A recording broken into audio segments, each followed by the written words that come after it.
नमस्कार सभी किसान भाइयों का देसी जमींदार चैनल पर फिर से स्वागत है। तो किसान भाइयों, आज का विषय है खरपतवार। खरपतवार से होने वाले क्या क्या नुकसान हैं, खरपतवार का निवारण आप कैसे कर सकते हैं, और जो तीसरा विषय है वो है जो मेथा घास है उसको आप अपने खेत में कैसे ख़त्म कर सकते हैं।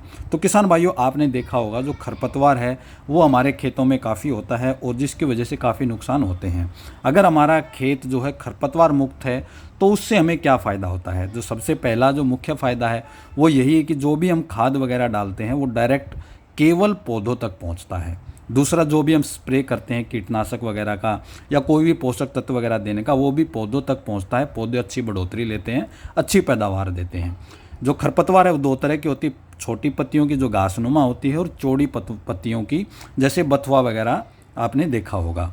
जो चौड़ी पत्तियों की जो घास होती है वो टहनियों से भी ग्रोथ लेती है, उसका जो फुटाव होता है वो टहनियों से भी होता है, जबकि जो घास वगैरह होती है उसका केवल नीचे से ही फुटाव होता है। जो बथुआ घास आप देख रहे हैं इसमें फुटाव टहनियों से भी हो जाता है। इसलिए जब हम कोई दवाई वगैरह डालते हैं कुछ समय के लिए वो मरा हुआ दिखता है, लेकिन फिर से फुटाव लेना शुरू कर देता है। हमने एक ऑनलाइन सर्वे किया जिसमें 2100 किसान भाइयों ने वोट किया, जिसमें मेथा घास जो है उससे 61% किसान भाई दुखी हैं। लगभग 1600 किसान भाइयों ने इसको मुख्य खरपतवार बताया जिसका निवारण हमें बताना चाहिए। दूसरा नंबर पे दूब घास का, तीसरे नंबर पे साटी कटीला घास और पांचवें पे था बथुआ। तो आज हम बात करेंगे मेथा घास के बारे में। जो मेथा घास है ये फोटो में आप देख पा रहे होगे इस तरह का होता है, वो थोड़ा कच्चा होता है तो आपको इस तरह का दिखाई देगा। इसको हमने 3 अलग अलग स्टेज में भी इसको निकाला। छोटा घास है वो ऐसा है जो 10-15 दिन का हो जाता है, वो थोड़ा बड़ा हो जाता है। जब हमने इसकी जड़ों को निकाला तो देखा कि जो इसकी जड़ें हैं उसमें से भी नया पौधा फुटाव लेना शुरू कर देता है, यानी कि ये बहुत ही खतरनाक है। 2 फुट एरिया का तक का जो क्षेत्र है उसमें ये प्रभावित करता है, फैल जाता है। तो अब हम बात करेंगे जो मेथा घास, अगर आप आजकल जो धान का सीज़न है तो उसमें आप निवारण कैसे कर सकते हैं। जो पायराजो सल्फ्रोन इथाइल 10% एक सॉल्यूशन आता है एडजुएंट 90% के साथ में, कोई भी ब्रांड का ले सकते हैं आप, इफ्को का ले सकते हैं, किसी और कंपनी का ले सकते हैं, वो आपकी चॉइस है। ये उसमें साल्ट या दवाई होनी चाहिए।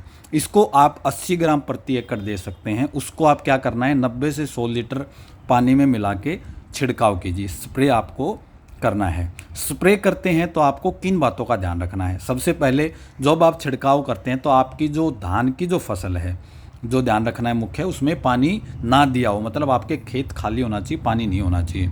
दूसरा, 8 से 10 घंटे तक बारिश ना हो। अगर बारिश की संभावना है तो उसमें कोई और सॉल्यूशन मिला सकते हैं। तीसरा है, छिड़काव के 24 घंटे बाद आप खेत में पानी आपको ज़रूर देना है, उससे वो घास जल्दी मर जाता है। दूसरा है, बिना दवाई के आप कैसे ख़त्म कर सकते हैं। तो जो कुछ सर्वे किए उसमें पता लगा 3 से 4 इंच तक जो है मेथा घास है उसकी जड़ें पाई गई है, उसका बीज पाया गया है। तो आपको क्या करना है, खेत की जुताई 5 से 6 इंच की गहराई तक करनी है। दूसरा है, अगर आपको जड़ें दिखाई देती हैं तो हो सके तो उनको निकाल के आपके खेत से बाहर कहीं फेंक दें, सूखने के बाद उनको जला दें।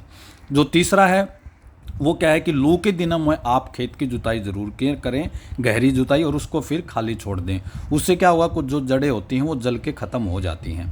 तो ये मुख्य विषय हैं जिनको आप ध्यान में रखेंगे तो फ़ायदा उठा सकते हैं। अगर आपको वीडियो पसंद आया है तो लाइक कीजिए, शेयर कीजिए, चैनल को सब्सक्राइब